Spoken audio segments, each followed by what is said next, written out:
Good day, ma'am. This presentation explains quantitative research in social work. Quantitative research is a way of studying problems using numbers and statistics. It focuses on measuring things, counting data, and finding patterns.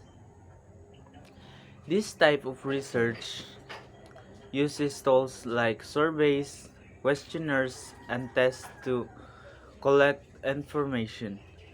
The results can be shown as numbers, tables, or graphs. Quantitative research is useful because it helps social workers understand how many people are affected by a problem, how often it happens, and what the results are program are. It, it is also helpful in comparing groups, tracking progress, and making decisions based on evidence.